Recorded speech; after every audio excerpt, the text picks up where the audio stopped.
Hello, and welcome to Sobercast, where we provide AA speaker meetings and workshops in podcast format. We're an ad-free podcast, and if you enjoy listening, please help us be self-supporting by visiting Sobercast.com, look for the donate link, and drop $1 or $2 into our virtual basket. We hope you enjoyed the podcast. Have a great day. Hi, my name is Beth, and I'm an alcoholic. And thank you so much for asking me to come out and share a piece of my story. It's a really big deal for me. I'm an alcoholic, and I started drinking at a very young age. And I grew up in a home where there wasn't a whole lot of personal connection.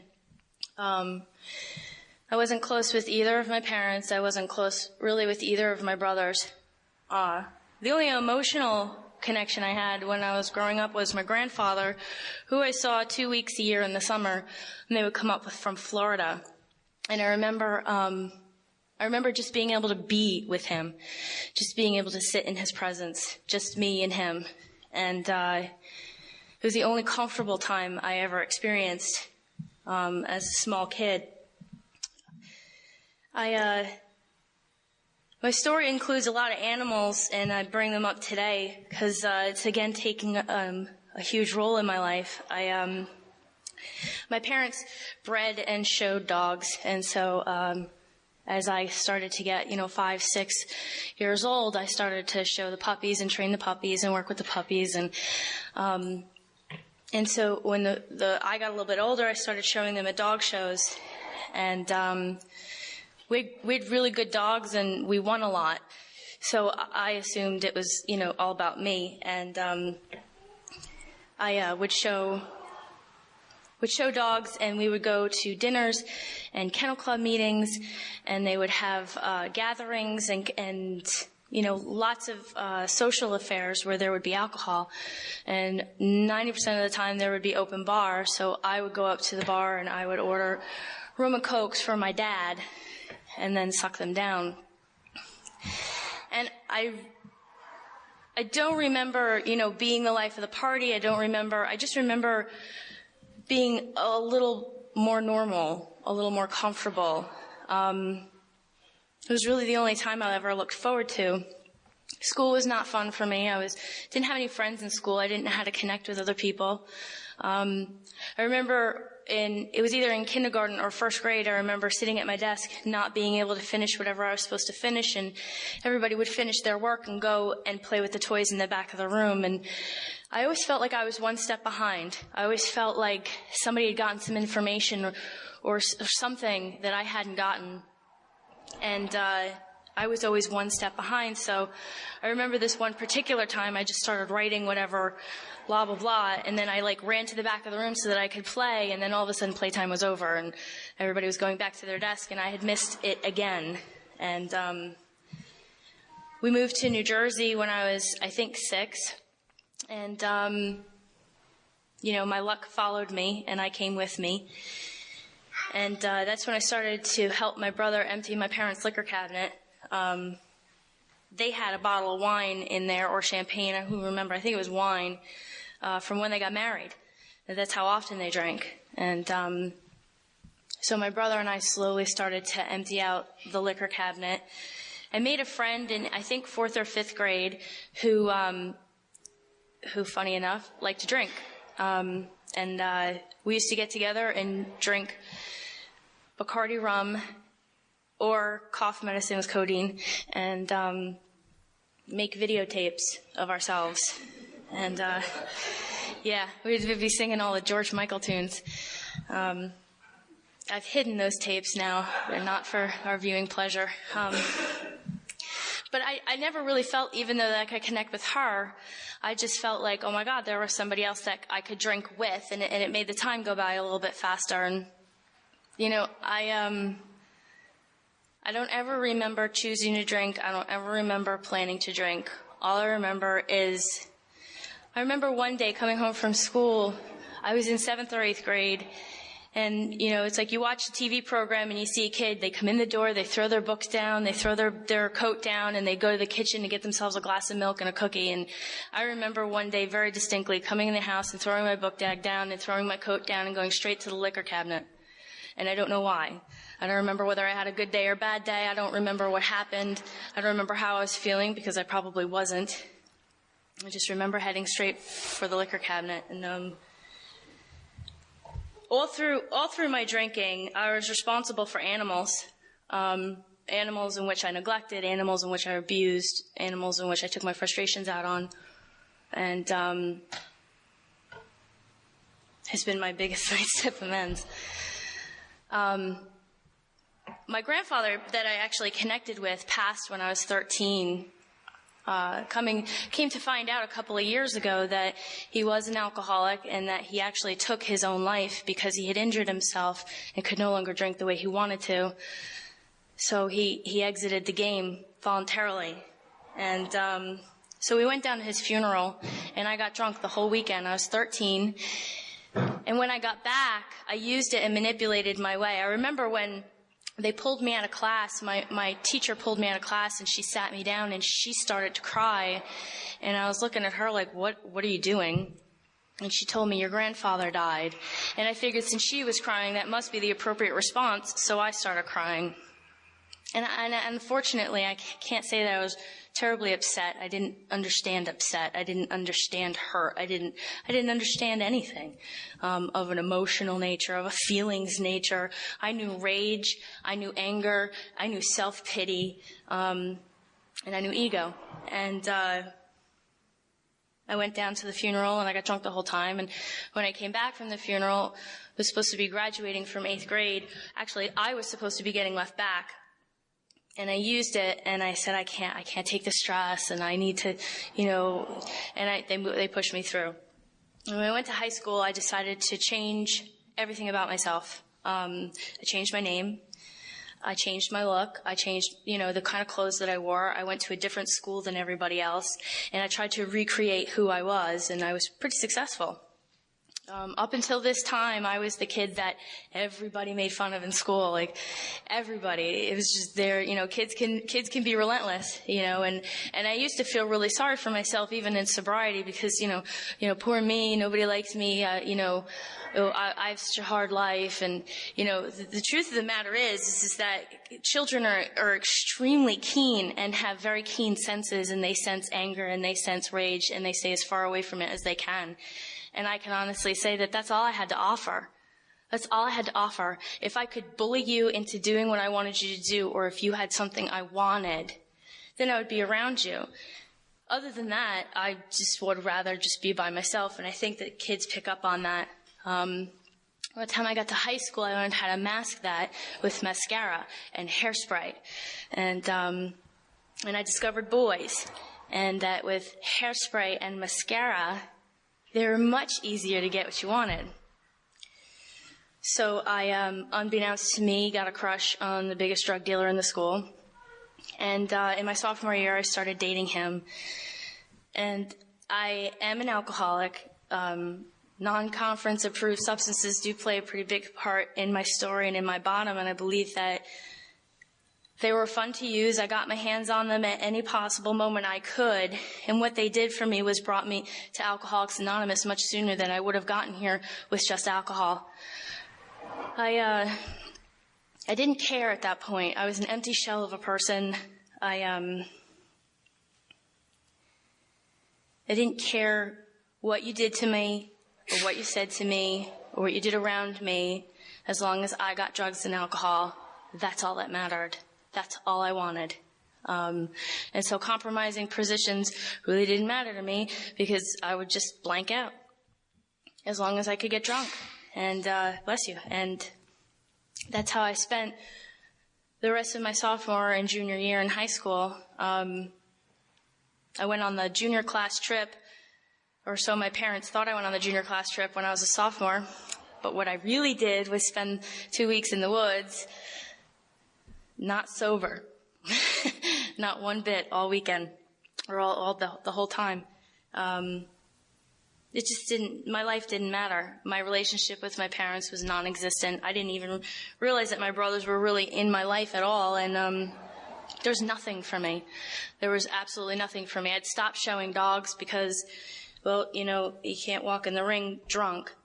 So I gave up on that, and actually was so connected to my animals that I sent my special dog, I sent him to Florida. I leased him out to Florida to a girl who wanted to show him in Florida, and I never saw him again. And it just was, there's nothing to me. I really believe that if somebody had said, do what I want you to do or I'll kill you, I don't think I would have cared. I would have just been, okay, just take me out. I didn't want to be here anymore. I didn't have a faith. I didn't understand a concept of a God. I was never brought to church. And as far as my experience with human beings, well, my parents didn't really want me around, and my brothers didn't really want me around, and the kids in school didn't really want me around, so nobody here would miss me either, and I didn't exactly want to be around them, so I was ready to go. And I got thrown in rehab when I was 16, and by the time I was 16, I was very good at putting on the face that you wanted to see and to get what I wanted. And what I wanted was out. And what I wanted was people off my back. And my controlled drinking began right after I got out of rehab, because now I was in aftercare or IOP or whatever it's called. And I'd been thrown out of one high school. I was about to be thrown out of another high school. And that summer came before my senior year, and I decided, I know what I'll do. I'll go to New Mexico with my grandparents, and everything will be fine down there because nobody will be watching me. And that's exactly what happened. I went down to New Mexico, and I did a whole bunch of things that I never thought I would do, and I hung out with a whole bunch of kind of people that I never thought I'd hang out with. And towards the middle of the summer, I really decided that I was going to stay down there and finish out my high school career and live my life out drinking and getting high. And no one would really notice because my grandparents are old and not really in touch with what was going on. And so I would walk in the house drunk and they wouldn't notice. And, I would sneak out in the middle of the night and no one would hear. And I was basically on my own to do what I wanted. I was there 4 days, and I met a drug dealer, and so I was, I had a supply of whatever I wanted, and I drank every day, and I did other things every day, and there was some pretty horrible things that happened, and then towards the end of the summer, we got trapped up on this mountain, and for absolutely no reason at all, I decided that the next day it was time for me to go home and get sober because this wasn't where I belonged. Now, my plan that night when I left the house was to stay here, finish out my senior year, and live with my grandparents. And for whatever reason, that night, in the middle of the night, we got trapped up there. The trolley car that goes up and down the mountain stops at midnight, and I wore a watch back then. So we got stuck up there, and for whatever reason, God said it was time to go home. And so the next day, I came down off the mountain and I went home. And I called my mom, and she bought me a plane ticket. And she picked me up at the airport with her boyfriend, who is now her husband, who had 6 months sober at the time. And, and he was like, it's really nice to see you. And he had met me apparently before I had left, which I didn't remember. And, if you want to go to a meeting, I'll take you to a meeting. And, he's playing this song. This is my sobriety song. It's called Silent Lucidity. And she's making me listen to it in the car. And I'm like, listen, you are way too old to be talking to me about anything. And, that's all I remember. I went back to the meeting where I went, the very first meeting I went to, which was the Pyramid Club, and I walked up the stairs and I saw this guy that I knew, and he was sitting with this woman who looked like she was 12, and I was 17 at the time, so I was better than her. And I looked at him and I'm like, who's the newcomer? And she's like, my name's Jeannie. And I'm like, hi, I'm Beth. And how much time do you have? And I think she said 4 years. How much time do you have? And I was like, 3 days. And a couple days later, who the hell knows, I asked her to be my sponsor. And it was the first time I ever allowed myself to really connect to another human being, to ask another human being to do something for me, to help me. And she said yes. And that was interesting. I really asked her because she looked like she was easy to manipulate. And I was wrong. I owe her a huge amends and a living amends to be a good sponsor, because she was the best sponsor that ever walked the face of the earth. I've yet to meet a woman with more patience and tolerance than this woman had for me in my first year sober, because I couldn't go more than 2 words without the F word coming out of my mouth, which she told me numerous times offended her. I didn't understand what that meant. She listened to all my stories. I told her things that had never come out of my mouth before. I told her who I wasn't. And when she asked me who I was, I said, I don't know. She brought me to my higher power, which I'm so grateful for. She introduced me to my God. I didn't really have a conception, so she said, just get on your knees and just talk out loud. And I was like, okay, and I was also under instruction that I was supposed to be reading the spiritual experience every night before I went to bed. And I was also to write in a journal every night before I went to bed. And, to this day, I still tell my new sponsees to do that. So I wrote in my journal every night before I went to bed, and I tried to read spiritual experience, but could never comprehend the beginning of the sentence. By the time I got to the end of the sentence, I just couldn't do it. I was so much cloudier than I even think now. I don't know. I don't know how I got it. But, so I would mumble through spiritual experience, and then I would write 5 pages in my journal of all the drama that was happening that day and how horrible it was. And I went to a meeting and just every little detail. And then one night I finally did it. I got on my knees, and I remember it was a Saturday night. And I hit my knees, and I said, I don't really know if you're listening or if you're out there, but, yeah, I could use some help. And, if you're not really there, then I guess no one's really listening, so that's it. And I was re-graced the next day. I hear people talk about it all the time, and it's just a real wonderful thing. I had a pink cloud. I walked out the next day to go to my Sunday morning Big Book meeting, and I think I saw a butterfly. I think that's really all it took, because I was just elated. I was excited.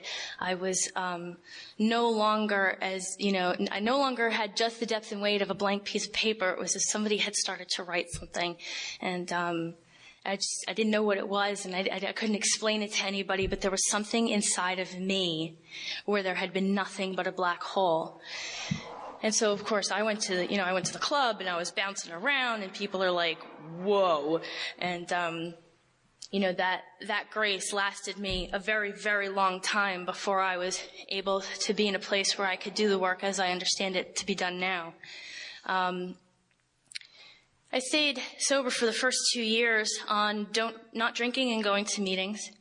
I wasn't able to really comprehend relationships. My first sponsor threatened me weekly to fire me if I didn't stop using the F word. I got fired from a job at least once every 3 months. I moved every 4 months. To this day, my husband and I bought a house 3 years ago yesterday. We moved into our home, and that's a record for me even to this day. It's to the point now where I went to Sussex County, and I said, I'm moving back to Sussex County, and my husband and I are buying a house. Everybody in the room laughed because they'd been listening to me moving every 4 months for the first couple of years I was sober, and then at least every year after that. So when I said I was buying a house, they all laughed at me. They thought that was hilarious. And where was I? I lost my train of thought. But so I moved around every 3 months, and I went to 14 meetings a week. I went to every single dance that was in the Tri-County area, and went down to the Shoreline Club, and never made it over the bridge to the city. Couldn't handle that. But if there was a dance around, I was hopping in somebody's car because, I didn't have my license yet. And, I was going to diners every single night, staying up till 2 o'clock in the morning, drinking coffee, wondering why I couldn't get up the next day for work. They didn't teach you that in AA. And so here I am. I'm 17, 18, 19, almost 20. I have absolutely no life skills. I don't understand how people go to work every day. I don't understand how people pay their car insurance every quarter. I mean, dude, every quarter, when's the quarter? What is a quarter? To this day, I still have a problem with the quarter thing. It's a fiscal quarter, it's an annual quarter. I don't really know. I have no life skills. I have no relationship skills. I have no work skills. I have no ethics. I have no morals. I have nothing. I'm 2 years sober, and all I know how to do is not drink, go to meetings, go to the diner, and go to dances. And it worked. I was not happy. I was not joyous, and I was so far from free. I was less free in my first 2 years sober than I was when I was drinking, because not only was I not drinking and suffering from what comes with not drinking and not working a program, but I was also paranoid, paranoid to the point where I couldn't go near a bar that I would be struck drunk. I had been in AA. I had gone to other fellowships. I had had sober blackouts and woke up with a beer in my hand. That's not normal. So here I am suffering. And I went up to celebrate my 2 years. And, I just hit, God graced me once again with more information because I wasn't seeking it out for myself. And basically I got the great sense that if I didn't do something for my sobriety within the next 6 months, I was going to drink. And of course that scared the living daylights out of me. And a week later or whatever, through circumstances, I wound up, moving into this halfway house at 2 years sober. And when I moved in, now I'm moving into a halfway house in Bergen County. There's 32 women in this house, close quarters. I have an 8x8 room. I have to eat with people. I have to hang out with people. I have to go to meetings with people. I have to live with people. And they're all looking at me like, you have 2 years. What are you doing here? They're all coming out of jail, rehab, off the street. They've lost custody of their children. Their marriages are over. They're just getting in the game. And they're looking at me like, you've been in the game for 2 years and you haven't left the starting line yet? And I'm like, yeah. So I was full of myself. I got what I like to call that sober ego, because I have 2 years and that means something. And, a week or two into it, I started to hear the whisper around the house, which was, for somebody with 2 years, she really doesn't act like it.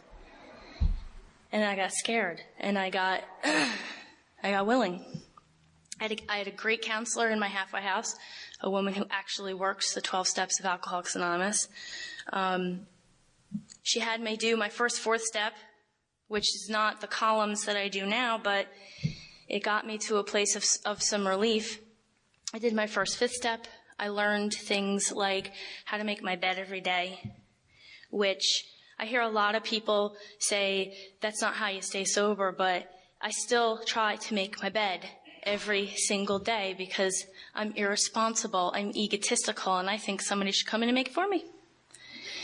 And it was the first real thing in structure that I was successful at. I actually felt successful because I made my bed every day. It needed to be that small, that simple for me to get it because I was that empty. And, I learned things it's really funny because, you go on blackout for the first 2 weeks you're there and then, you get 3 strikes and then you go, you're not allowed to have any privileges. But if you don't, you just get the 2 weeks and then you can go out and get a job and you go out and get meetings and you can get, a sponsor and you do all that stuff. Well, I was on restriction for the first 2 months I was in the house because I couldn't figure out how to do all of my chores, which were 3. It was sweep the kitchen, vacuum the living room, and wipe down the mirror in the upstairs bathroom. I couldn't comprehend how to do that all in 1 week and be in the house 24 hours a day. Couldn't do it. It took me 2 months to figure that out. That's where I was at. So I did this first 4th step and I did this first 5th step and I approached some of the issues that are outside the scope of Alcoholics Anonymous. And what I learned was that, even though I have issues that are outside the scope of Alcoholics Anonymous, the tools that I have learned in Alcoholics Anonymous are what really saved me from them, or what really saved me from my hell. And moved out of the halfway house without doing 6 and 7, or 8 and 9, or 10, 11, and 12. And I felt better. I felt better for a year. I was flying high for a year again. And like anybody who knows me, like flying high for me is not necessarily a good thing. You know, I have a tremendous amount of energy. I'm very passionate about everything I do. Flying high is an extreme. That's not where I belong. But it felt good. And so I went along this year, and then I ran out of steam. And I was in a very, very sick relationship. It was almost like, you know what, let's see how bad it can get before it gets better. He told me, I don't like your sponsor, so I fired her. And then he told me, I don't like you going to that Wednesday night Sunrise House meeting, so I stopped. And he goes, I don't really like the Sparta meeting, so I stopped. And then, the control started, and I allowed it. And then the physical stuff started, and I continued to stay. And, I come from a background where I'm comfortable with this kind of behavior. I understand this kind of behavior. I'm not working a program. I'm not changing. I'm not allowing God to get involved to the point where I can become that person I want to be. So I'm just allowing this stuff to go. I'm allowing myself to go back into a situation which is comfortable, which is harming me, which is bad for me. And when I walked out, I tried to play the victim. And even I was like, so I so chose to be there. I so chose to stay there. And I got to a point where God got me out, moved me to Morris County.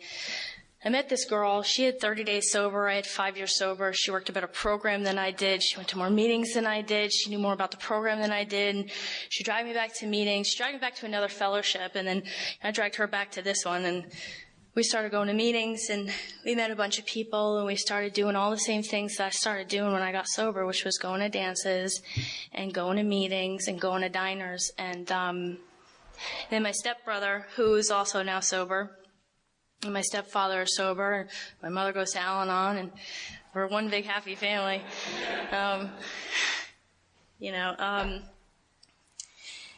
He goes out west somewhere for a convention. They used to call him the coffee dude because, you think I drink a lot of coffee. He would just be hopped up on caffeine like the whole weekend. He came back on fire and wasn't drinking coffee, and he was still on fire. And he's like, dude, they're talking about this book, the big book. We all had one. It's cool to have a big book. I got it in my car in case I get pulled over by a cop. I can prove I'm an Alcoholics Anonymous. And so, he brought us, we found, I don't even remember how we found Burnersville, but we all went down to Burnersville. We're all sitting there listening to Chris, and Chris is talking about stuff that I've never heard before, and then they're looking at me, and I'm looking at them going, I don't really know what's going on. And, Chris came up to me one night after the meeting, and he goes, here's some tapes. And I'm like, oh my God, when I'm talking tapes, 150 tapes, and he gives me all these tapes, and he's like, here's Joe and Charlie, listen to these. So I brought them home, and Jay and Dan listened to them. And, God was all over this time, so all over this time, because this is not something that my ego was about to let happen. I got this sponsor who is still my sponsor. And in my right mind, knowing who she is, would never, if I was sick, never allow her to sponsor me. She wants you to get well. She wants you to do the right thing, no matter what the cost. She wanted me to write an inventory and tell her things like, where was I frightened? Where was I to blame? How do I set these matters straight? I was like, oh my God. So when I asked her to sponsor me, I said, hey, sponsor me. And she's like, yes. And I said, okay, but I need to let you know I don't sponsor people, because they drink on me. And she said, yeah. I guess she really wasn't listening to me. And she agreed to take me through the work. And went to her house, and we sat on our couch. And there was a group of us. We did a lot of the book stuff in a group, and we did a lot of the step stuff one-on-one. And I got on my knees with her, and I did the third step prayer, and then I sat down, and she says, okay, couple rules. And she said, no more lying, and your life is none of your business. And I wasn't real happy about that, but I'm very fortunate that my higher power put a whole lot of situations in my life within that 3-4 week span right after we did that third step where I had the opportunity to lie and I didn't, and good things happened. And I had the experience of starting to be who I was no matter what was going on around me. And what happened from there is I started to connect with other human beings. And I thought I had connected with other human beings before, but now I started to connect with human beings in a way that I was kind of leery of. I mean, it felt good, but it was kind of strange, and it was a new place for me. And, I said, oh, okay, well, I'm just going to keep going and do what she tells me to do because this is not so bad. And I remember when I did my 4-step with her, I remember going to her house freaking out. I'm 6-7 years sober. I'm 7 years sober, and Cass, I just I'm really not that bad of a person, and I've worked really, really hard in the time that I've been sober to become the person that I am, and I don't want to lose certain things about myself.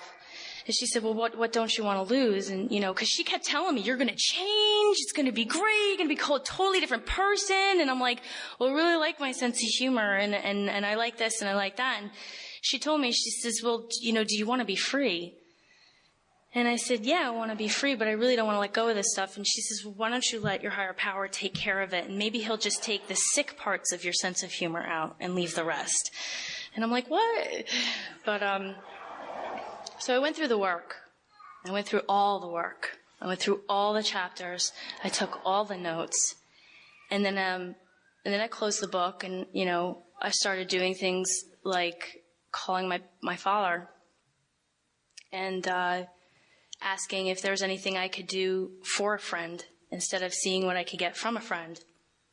And I started to experience relationships on a new level, and then I got comfortable, and it was great, and it was like fall. It was, it was wonderful. It was autumn. It's my favorite time of year, and everything is wonderful. And then all of a sudden things started to get cold and things started to change. And I went to my sponsor and I said, I'm not comfortable anymore, and I don't like what's going on, and I'm seeing things about myself that I don't like, and I'm seeing things about others I don't like. And of course I saw that first, and then, and I'm really uncomfortable, and I really don't like this, and I keep asking God to make it okay. And she said, well, you're just going to the next level. And I was like, what? There's another level? How many levels are there to this 12-step thing? And she said, as many as you want. She says, with every level of work that we go through, we get another level of freedom. And I didn't believe her because, she had lied all to me so many times. But I was uncomfortable, and I was scared, and I picked up the book again, and I started taking situations in my life. And what she started to do to me is I would call her with a situation, and she would come right back at me with something we had done in the work. And she said, this is your opportunity to practice all the principles in your affairs. This is God's way of giving you the opportunity to become that woman you always wanted to be. And for us, when we did our 4th step, we did something called the ideal woman. A lot of people know about the sex ideal. Sex ideal is something that I wrote so that I knew what to bring to a relationship. Well, I wrote about the ideal woman so that I knew what I wanted to be when I grew up, that I had this ideal that I was growing towards, that I knew where I was headed, that I wanted to be this person. And every situation that would come up where I was to start to practice all of these things that I had written about and taken notes about and highlighted and underlined and talked about in meetings, every time a situation would come up, I was able to apply this where I used to just let chaos take over, and I started to become this person I always wanted to be. And, that's when I started to look in the mirror and say, you're not such a bad person. And then I started sponsoring people, and I started taking them through the work. And I think I'm a true believer and always have been that the relationship that I have with my sponsor is where I learn and I practice how I want to act in all of my relationships. And so what she taught me to do with her was to be honest. And what she taught me to do with her was to be present and available in this relationship with her. And I learned to have conflict with her. And I learned how to argue with her. And boy, can we argue. And I learned to be vulnerable in front of her, which is very difficult for me.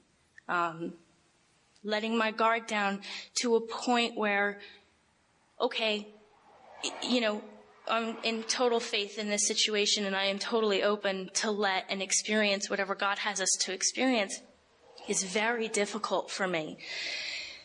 And I don't do that in many relationships. I do that with my sponsor. I do that with my husband. I do that with 3 or 4 of my friends, and I do it with my sponsees. And that's it. Because I'm still growing. I'm still learning. And the amount of availability that I have to everybody else in the world grows very slowly, but it's growing. And, I've had experiences now where that experience that I have with my sponsor is how I grow with others. Now it's what I have with my sponsees and my husband and my friends. Now I take that experience and that grows with others outside of the circle. And I'm starting to become more available to the people around me, and I'm starting to take risks. And that to me is emotional sobriety. Going to the next level and having faith in my experience that God is in control, and that my God doesn't care whether I'm married or not married, whether I work or don't work, whether I have children or I don't have children. God wants one thing for me, and that's to be happy. To be happy, joyous, and free. And if I want to align my will with God's will, then all I have to do is what makes me happy.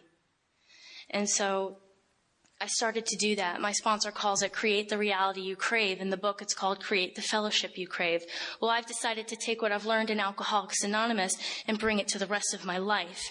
And, this week was a new week for me. I actually, I think about my dad a lot. I have a long history with my dad. My dad, cops at the house, arrested for child abuse, mental health, a whole bit. And now he's really my second favorite person in the world. He's an amazing human being, and he has limitations just like me. And this week, I think about him all the time, and this week I was thinking about him, and I tend to be very emotional, but don't tell anybody. And, sometimes my eyes well up with tears, just, thinking about him. And so what I decided to do is actually call him and tell him that. Huge risk for me. So I called him, and I got his machine. So I was very excited. And I left him a message. Hey, it's Beth. I was just thinking about you. Give me a call. Let's chat. And he actually called me back. What? Wow. My dad has changed so much through this process. You really get it. And I'd love to say that it's my perception of him, but I'm not that big and I'm not that powerful. That man has changed. Why? Because I treat him differently. I didn't realize it. I didn't realize that it's not just about me letting my guard down and allowing you in. It's about me letting my guard in and you allowing me in, and you having the experience of me not hurting you. Because I tend to forget that I'm the drunk in the situation. I tend to forget that I'm the sick one. I'm the one that brought the damage. I'm the one that harmed people. It talks about it in the book. Sometimes we got hurt, and, when we really took a step back, we realized that I kind of placed myself there, and then I kind of did that myself. And, the rest of the people in my world didn't do that. So I just, I experience these things now. I had a conversation with a sponsee this week where, I called her up and I said, you know what, I really don't think that I'm an effective sponsor for you. I don't think that that I have what you're looking for. And she said to me, she says, I was going to call you this week and kind of let you know that I'm looking for a new sponsor. And I said, that's great. What can we do to help you find the right one for you? It's I'm done with everything except the experience. I'm done with it all. I'm not good at all the other stuff. I'm getting much better at just having the experience. And, I said, well, what do you think of this person? What do you think of that person? And, we're going to meet up this week and we're going to start to talk about different people that can help her to the place where she's at, because I don't have what she's looking for. After his, 6 years that I've been sponsored by the same human being, we've gone through hard times, we've gone through good times, but she still has what I want. I still seek and I still crave something that she has. It's an unnameable thing for me. It's not like I want her success or I want her profession or I want her marriage. It's something unspeakable. I think it's her faith. I think I'm seeking her faith. I think I'm seeking the experience that she has with her God. I think that's what I'm looking for. I think now that I say it out loud, I'm pretty sure that that's one of the huge things that I seek from her that she has, that I want. And I don't have that with this woman.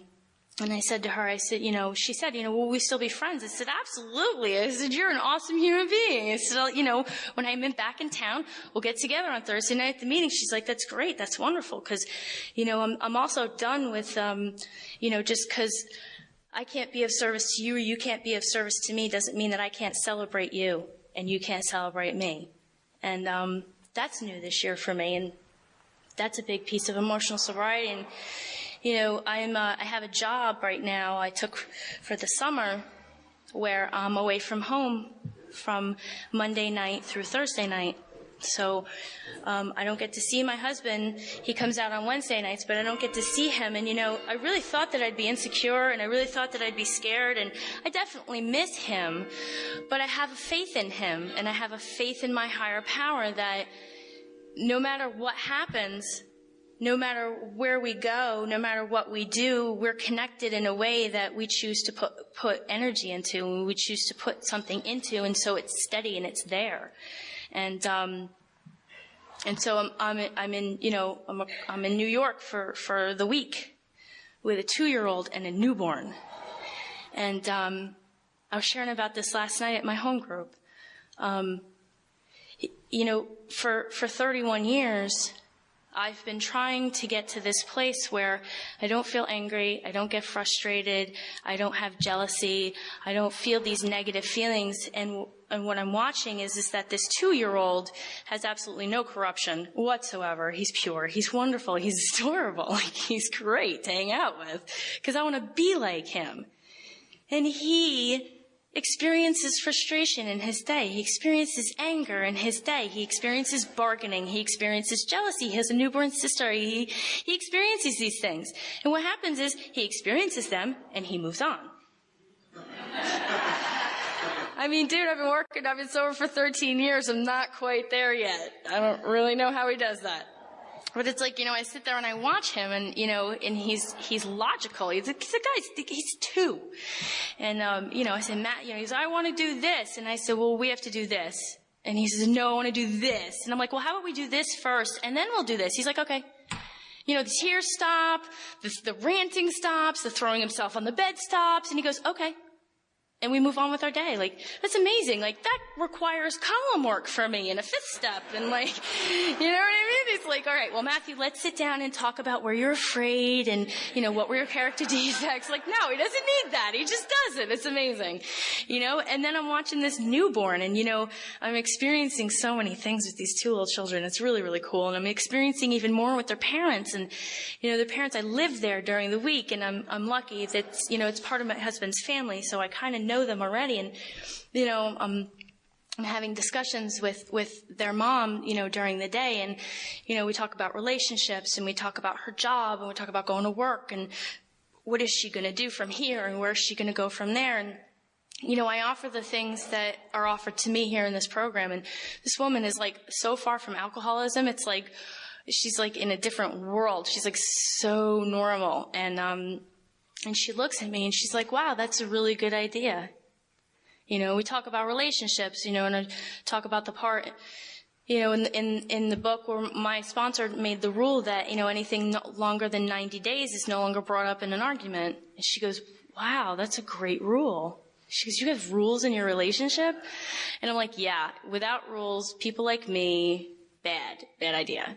And, we're swapping ideas, and I'm learning to communicate with the rest of the world. Like, what a gift, For the first 2 years I was in this program, if you were in an AA, then you must be from, Earth or something. And I didn't really understand that. It's like I was speaking Chinese, we're all speaking Chinese, and the rest of the world is speaking English, and I just couldn't understand the language. So if you weren't one of us, then, I couldn't get with you on any level. And that's not so anymore. I'm learning how to survive out in the real world. And, I take what I get in here and I bring it out there. And, it's because of, the Burnersville group has taught me so much about society and about being a part of things that I could be a part of, that I'm not in charge of, and I'm not outside of, but I'm in the middle. I have balance. And I learned that through the people there, and becoming somewhat close with some of them and not as close with others. And, I don't really know some of them, but learning that balance, learning that I don't have to run it and I don't have to run from it. I can just be in it. And that's an experience for me. And, I have balance in my friendships. I have balance with my sponsees, sitting down with a sponsee and actually getting emotional and talking about something that it's difficult for both of us, and I wind up growing with them, and we're growing together, and we're on this path together, and what an experience, and I look at my relationship with my brother. My brother might be a candidate for this program, maybe he's not. It's not really in my business. I know he smokes pot every day. And when he doesn't smoke pot, he calls us in a blackout, 11 o'clock at night, which is always funny. He came to live with us when he got divorced. He lived with us for 6 months. And I always wanted to have a relationship with him, but didn't know how. And so he came and lived with us for 6 months. And, it's pretty neat when somebody lives with you for 6 months, and then after they move out, they still call you. Like, that's pretty cool.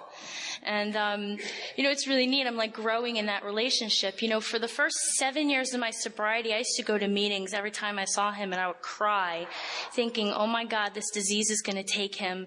This disease is going to take his life, and he's never going to experience the gift that I experience. And now I'm in a place where I get to experience him as he is. And it's still wonderful. And he wants to be a part of my life, and I want to be a part of his life. And we had this conversation where, we wanted to put this family back together, or not even so much back together, but together for the first time. And, now we go out, we try to go out, or we get together once a month, the whole family. And we do stuff like watch movies, and they have, these quirks about them, that I can't stand. But I love the whole package. I was talking to a sponsor the other day. There are certain things I don't like about everybody, but I love the whole package. I experienced the entire package. And I have less expectations today. I have more faith today. I try to see what I can bring to a relationship instead of what I can get out of one. And I think the two biggest lessons I took from my sponsor so far is that the relationship I have with my higher power is truly unconditional. He loves me whether I drink or I don't drink. He loves me no matter what I do. And the fact that to not have expectations on people and to just let them be who they are, where they're at, when they're at, and allow them to change too. I think one of the few things that my husband and I argue about is when one of us has gone through, a psychic change within our process, and the other one doesn't pick up on it because I'm self-centered, and I'm like, you're not acting like you, and I don't understand what you're doing because you're different. So those are the arguments that we have now, and I'm like, you're healthier. How did you get that way? And we have discussions, and I experience him as he is now. I don't expect him to be the way he's always been. And, in our vows when we got married, they take on a new meaning every year for the whole 3 years we've been married. But they take on new meaning all the time. And what we said to each other was that I will help you become everything God intended you to be. I will help you be there. I will help you show up for life. And I really feel like I know that he does that for me, and I try my best to do that for him. And I think that's emotional sobriety. I think I'm just here for the ride. I think I'm just here to experience and to play. You know, when I get in my car, well, I don't get in my car every morning now to go to work because I live there, but every morning when I wasn't working there, I get in my car and I'm like, okay, where are we going today? You know, when I let go of everything I want and let go of everything I think I need and just go for the ride, then there's no reason to be disappointed because I wasn't expecting anything to begin with. I'm just here, you know. Hopefully this is my last time around, and I'm just going to try to enjoy it. Do I get stuck? Do I get angry? Do I need to write another 4-step? Absolutely, you know, but with each level that I go through, I learn something new about myself and about the world, and I just try to keep adding it to instead of replacing it within my program. And I'm very excited about the relationships that I have today. I'm excited about the relationships that are growing in my life. And I understand from my sponsor that a person is in my life for the exact amount of time they're supposed to be, and that if I can just let go when they have to go, then there's nothing to be upset about. It's just time to move on. And if I could just try to get like that a little bit more, maybe there would be less of a 4th step next time. But I can only hope to grow from here. And thank you so much for asking me to come out and for letting me share a part of my story. And I'm very, very grateful. Thanks.